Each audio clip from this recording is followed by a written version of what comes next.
बिस्मिल्लाहिर्रहमानिर्रहीम। अस्सलामु अलैकुम। 10th साइंस के स्टूडेंट्स के लिए मैथमेटिक्स की लेक्चर सीरीज़ चल रही है। नए लेक्चर में खुशामदीद। हम क्वाड्रेटिक इक्वेशन को कंप्लीटिंग स्केयर से सॉल्व करना सीख रहे हैं। ये बहुत ही अहम टॉपिक है। हर साल तकरीबन यहाँ से आपको 4 मार्क्स का क्वेश्चन आता है। लॉन्ग पार्ट आता है, ये भी देखें सारे लॉन्ग है। 4 मार्क्स का आपको आता है। तो इसके ज़्यादातर क्वेश्चन हम सॉल्व कर चुके हैं। लास्ट लेक्चर में हमने ये फ्रैक्शन वाला क्वेश्चन सॉल्व किया था, ये वाला किया था, और आपको ये और ये होमवर्क में दिया था। तो अब देखते हैं कि आपने होमवर्क किया या नहीं किया। तो जी ये आ गया जी हमारा 7। अच्छा जी, यहाँ पहले स्टूडेंट ने इसको स्टैंडर्ड फॉर्म में कन्वर्ट किया है। स्टैंडर्ड फॉर्म में इस क्वेश्चन को कन्वर्ट करने की ज़रूरत नहीं है, क्योंकि यहाँ ऑलरेडी स्टैंडर्ड फॉर्म है। एक्स स्क्वायर है, एक्स है और विदाउट एक्स। सिर्फ इसकी ऑर्डरिंग करने की ज़रूरत थी। वो ऑर्डरिंग करके तो हम इसको डायरेक्ट भी सॉल्व कर सकते थे। देखें अब यहाँ पे वही सिचुएशन आ गई। इसको मैं आपको सॉल्व कर देता हूँ ताकि ये समझ आ जाए आपको। अब ये जो नेक्स्ट क्वेश्चन है, देखें ये मैंने सॉल्व कर दिया था। तो अब ये पार्ट 9 जो है आपका स्टूडेंट्स, पार्ट 9 ऐसे होता है जी। अब देखेंगे स्टैंडर्ड फॉर्म में नहीं है, तो इसको स्टैंडर्ड फॉर्म में कन्वर्ट करने की ज़रूरत है। हमने इस क्वेश्चन को, जैसे हमने क्वेश्चन नंबर 1 में स्टैंडर्ड फॉर्म में कन्वर्ट करना सीखा, और यहाँ भी हमने इन क्वेश्चन को स्टैंडर्ड फॉर्म में कन्वर्ट किया, फिर सॉल्व किया। तो इस क्वेश्चन को भी पहले आप स्टैंडर्ड फॉर्म में कन्वर्ट करेंगे। इसको कन्वर्ट करने की ज़रूरत थी, इसको स्टैंडर्ड फॉर्म में कन्वर्ट करने की ज़रूरत नहीं थी। ये ऑलरेडी स्टैंडर्ड फॉर्म में था। इसकी जो टर्म्स हैं, जो कोएफिशिएंट्स हैं, रकमें हैं, वो बटे में ज़रूर थी, लेकिन वो उसके साथ ही सॉल्व हो जाएगी। जैसे हमने ये पार्ट 8 आपको सॉल्व करके दिया था। अगर आपने लास्ट लेक्चर नहीं देखा तो लिंक डिस्क्रिप्शन में मौजूद है, आप उसको लाजमी देख लें जी। तो सिंप्लीफाइड करने के बाद ये हमारी स्टैंडर्ड फॉर्म आ गई जी। अब ये कांस्टेंट पहले से उधर है, पहला स्टेप करने की ज़रूरत नहीं है। एक्स स्क्वायर का कोएफिशिएंट ऑलरेडी 1 है। नहीं, स्टैंडर्ड फॉर्म यहाँ पे थी जी, ये स्टैंडर्ड फॉर्म थी जी, ये स्टैंडर्ड फॉर्म। ये +9 को हम दूसरी तरफ ले गए। एक्स स्क्वायर का कोएफिशिएंट 3 था, सब टर्म्स को 3 पे डिवाइड किया, तो हमारी ये सिंप्लीफाइड फॉर्म आ गई। अब हमने 4 का हाफ लिया, वो आया 2। बोथ साइड्स पर हमने 2 ऐड किया। तो अब देखें ये 2 स्क्वायर्स ऐड करना है, 2 ऐड करना है। क्या लिखा है? By adding 2 square on both sides. यहाँ पर प्लस आया तो यहाँ माइनस क्यों है जी? यहाँ पर भी प्लस आएगा जी, तो यहाँ प्लस आएगा। ये वाला माइनस जो है ये यहाँ आएगा, और रिमूवर यूज़ नहीं करना, यहाँ रिमूवर यूज़ किया हुआ। ठीक है।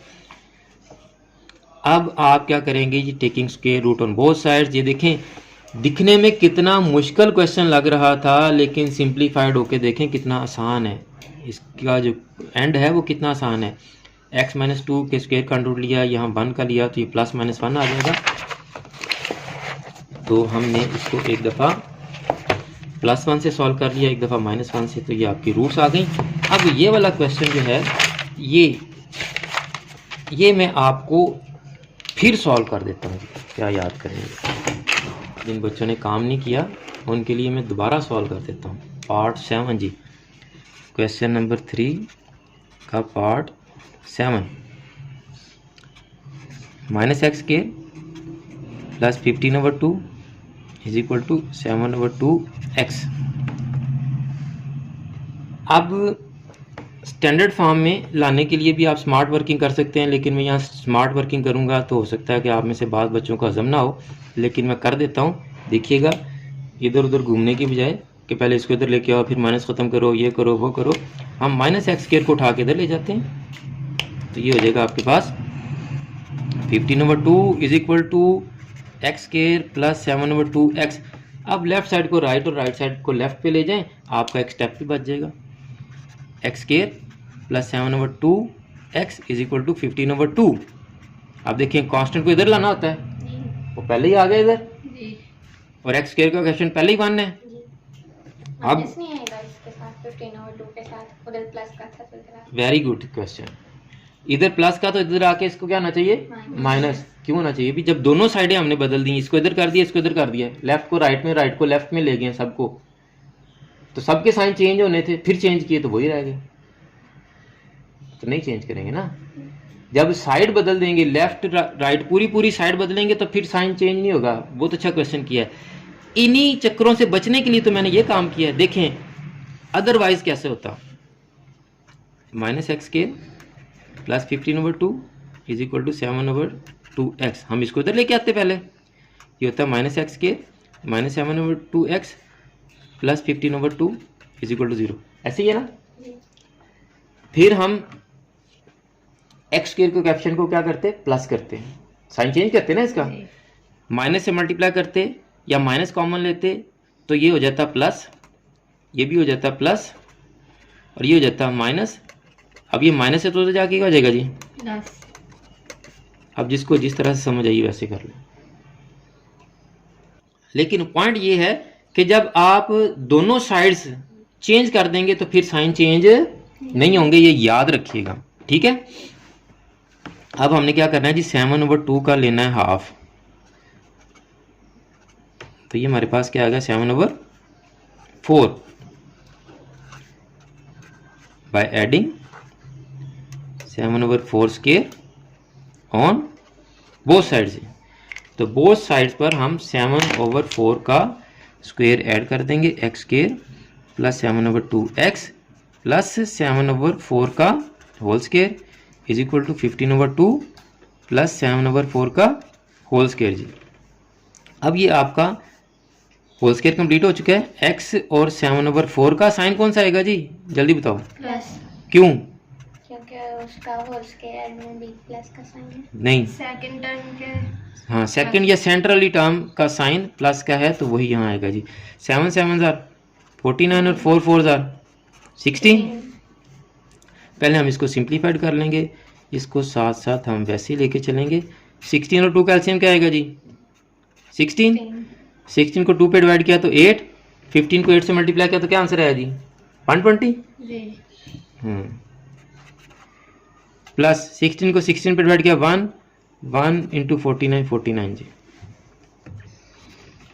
x प्लस 7/4 का स्क्वायर इज इक्वल टू ये क्या कितना आ जाएगी जी, 169 जी ओवर 16। अब हम बोथ साइड्स का क्या करेंगे, स्क्वायर रूट लेंगे जी बाय टेकिंग स्क्वायर रूट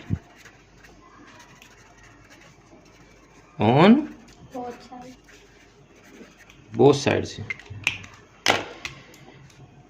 तो x प्लस 7/4 के होल स्क्वायर का भी स्क्वायर रूट और 169/16 का भी स्क्वायर रूट।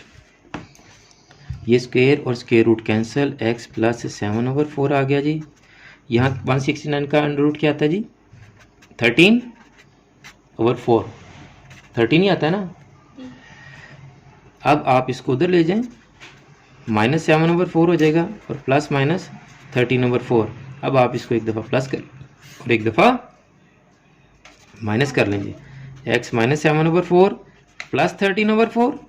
याद रखिएगा साइन सिर्फ ये सेकंड टर्म पे चेंज होने हैं इसका, चूँकि इसके साथ प्लस माइनस लगा है तो एक दफ़ा प्लस और एक दफ़ा माइनस। कहीं इसको प्लस माइनस ना कर दीजिएगा जो इधर से टर्म आई है, नहीं तो गलत हो जाएगा। 13 ही आया ना जी, -7/4 और -13/4।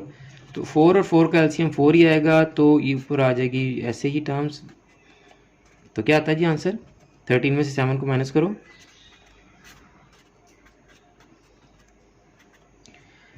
करो जी, सुपर कंप्यूटर उठा लो, 13 में से 7 निकालने 6/4 आएगा।